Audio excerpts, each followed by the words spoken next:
Here in studio with head coach DeMeco Ryans. Coach, here we are, embedded in a short week, getting ready for Tennessee. But first of all, let's relive a little bit about Dallas. Did you have a chance to enjoy the victory?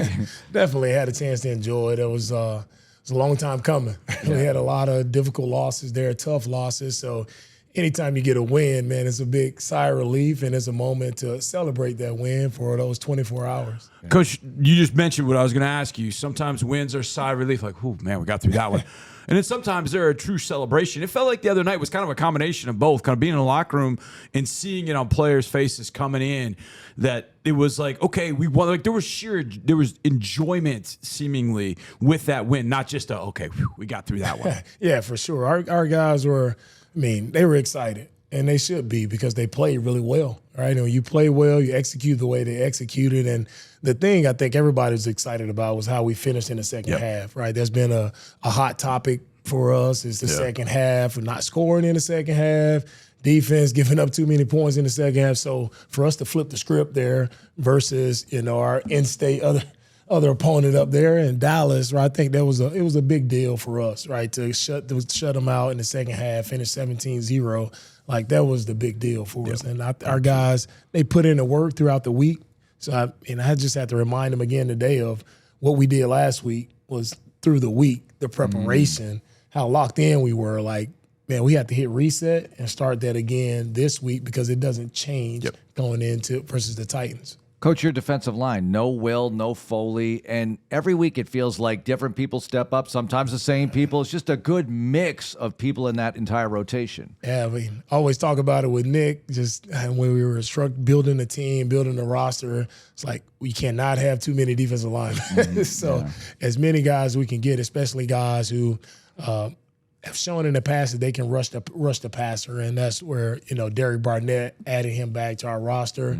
Right, doesn't get a lot of pub on the outside, but he's just been a consistent, tough, hard-nosed player that's always been reliable. Right, so it's fun working with Derek. Then you got Daniil, who's just been as consistent as ever. Constant pressure on the quarterback, most pressures in the league. To get 2 sacks in that game, I think it's probably like his 15th time getting 2 sack games. Like it's a multi-sack game. That's just big time. And when you don't have to, for me, as a play caller, when you don't have to send a lot of pressure, right? You don't have to send multiple guys, 5 and 6 guys to have to pressure the quarterback. When you can get after guys with 4 up front, it changes the landscape of what we can do defensively. So what they're doing up front, and Coach Rod and Coach Nate has done a great job of continuing to work with our guys, and they're continuing to build their arsenal of moves. And we're able to cover them in the back end. If we can rush with 4, cover them in the back end, like that's the makings of really good defense. Okay, I'm going somewhere with this. You played how many years in the league? 10. You've coached how many years in the league? 8. Okay, so 18 years in the NFL. As you watch film of just throughout the league, are there players that you watch and go, wait, what did that guy just do? What did he do? Because there's a video floating around of Daniil's spin move, I guess we call it, to get to the quarterback. I don't know if you maybe saw it live, maybe saw it on film.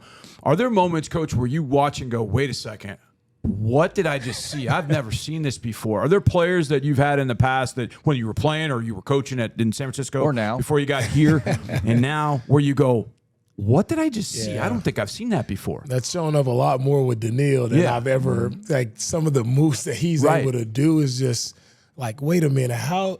I tell guys don't spin, but you spin inside and spin back outside, and you're still able to get the sack. Yeah. Like it's just some of his play. He had a lot of wild plays that I've never seen before.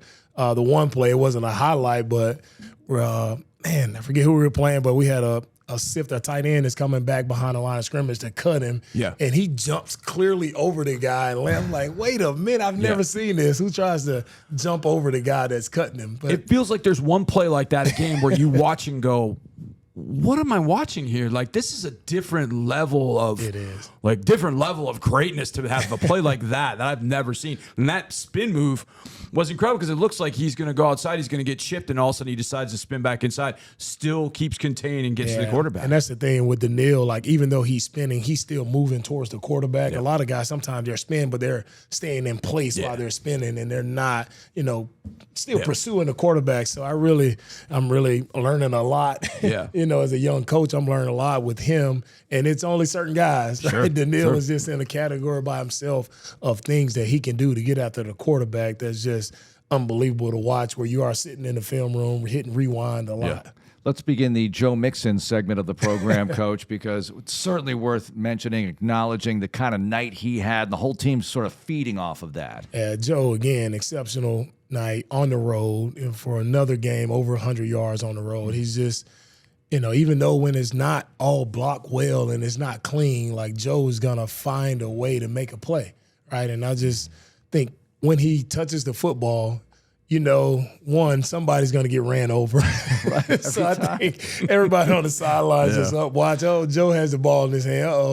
Oh my goodness, he's going on the edge versus a corner. Look out, corner. And then you just see the corner just hitting the turf. So it's exciting. It's fun to watch. And just when you think it's all about the physical moves from Joe, right, and him pounding the defenders, and then he just breaks a couple tackles, and he has the speed to take it to the house, right? And it's fun to watch, fun to have a guy like Joe who he's just consistent. You know what you're getting every single week with Joe. He's not surprising anybody. They know we're running the ball. Right.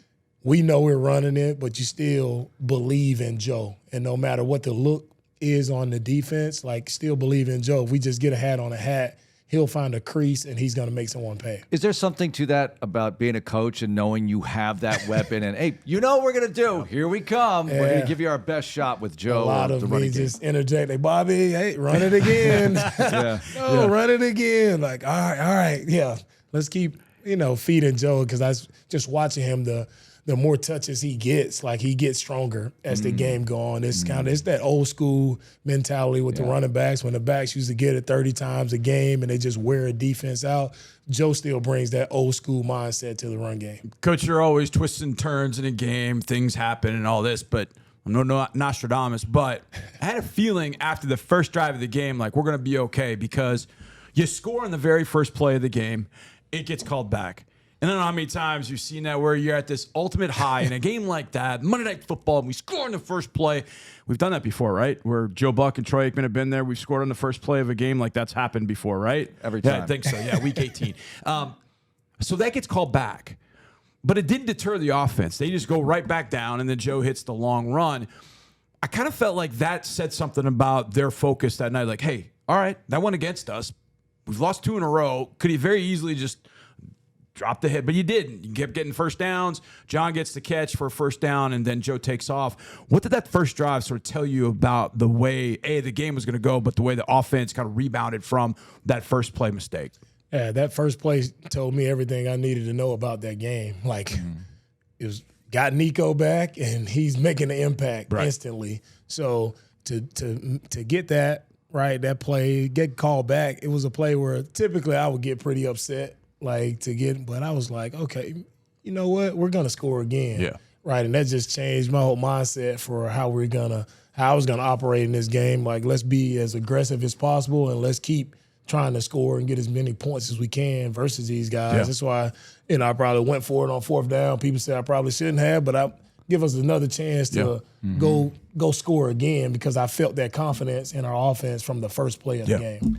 Well, we mentioned the 24-hour rule. Then all of a sudden you're halfway through Week 12, and you got the Tennessee Titans coming into NRG Stadium. So what is this week like? Because you went through a short week earlier against the Jets with a Thursday night game. This is a day longer, whatever, but it's still a short week. So how do you prepare? Yeah, it's still a short week. So our first practice this week, we just go out in hats and we just do a walkthrough just to get the guys loose, get them moving around. So we really have one full practice on Thursday where we get out there, no pass, just want the guys as fresh as possible so they can play fast on Sunday. And then we'll have our typical Friday and Saturday.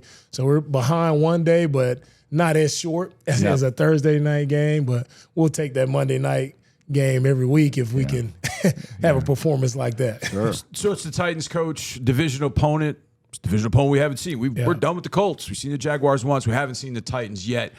On film, what do you see from these guys coming up on Sunday? Yeah, what I see from the Titans is a really good defense, right? Starting with their defensive line. They really set the tone there with the two big guys in the middle, Simmons and Sweat. They make it hard to run the ball on the inside, right? So that being said, we got to find a way to get outside and make them run.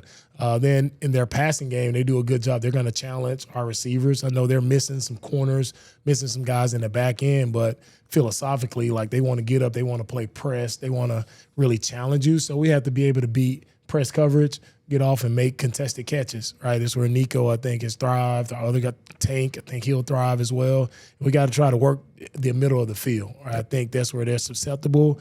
On the defense is working the middle of the field, and we have to work that intermediate passing game, and I think CJ can make a lot of plays there. Offensively, you put on the tape, it goes to the running game. I think Pollard is a really good player. Always respected him from his time in Dallas. He's an explosive player. Really, you may think he's a scat back, but he does a good job of playing with power and making guys miss tackles. So the emphasis is going to be back again on the tackling. Like that's going to be very key. And schematically, they do a really good job in the run game of giving us different schemes, more schemed runs than we've seen before. So they'll do a good job of trying to run more gap runs where they're trying to trap our D tackles or wham. So our guys just have to play really good awareness up front from the D-line. And then the quarterback, Levis, he does a good job of he probably has one of the strongest arms in the league, similar to Anthony Richardson. This guy, he can sling it, right? He can throw the ball very far, and then I'm still our guy. It doesn't matter. Guy's covered, uncovered. He's going to throw the ball up and give his guys opportunity to make a play. And the guy who he's trying to throw it to the most is Calvin Ridley, right? Guy who played with the Jacksonville Jaguars in previous years. We've seen him before, but he's a challenge when it comes to the deep threat. And, we have to play aggressive on him, get hands on him, challenge him. And our defensive line, for us to win this game, the key is going to be our defensive line getting after their offensive line. And I think that's been our strong suit this entire year. It's been a weakness for them, so we have to exploit that. All right, one more. The Amegy Bank Ask Coach question of the week. It's Salute to Service Day on Sunday. So thoughts on that? And also, if you had to pick one to be, Army, Navy, Air Force, Marines, Coast Guard, something else. If you had to pick one to do, Coach, what would it be? Oh, man. I guess I would probably pick Navy because my brother was in the Navy. My dad my dad was Air Force. Okay. So I have a lot of family who was in the service and served our country. So really, thankful for them sacrificing and going out and serving the country to make sure everybody's safe and everybody's, can have the freedoms that we're granted here in the United States. So I'm really thankful for all my mother-in-laws in the Air Force as well. I have a brother-in-law who's in the Army. So I have multiple people around me who've kind of hit every branch of the service. So just really, really thankful. And this day means a lot to a lot of people. So I'm happy that the NFL, we get a chance to, do the Salute the Service Day and really honor those who really, don't get a lot of credit, but they sacrifice a lot and they put a lot of hard work in, things that we will never see or never know, but they put a lot on the line, right, for us to do what we do every day. Outstanding. Coach, thanks a lot. Good luck this week. Thank you, guys.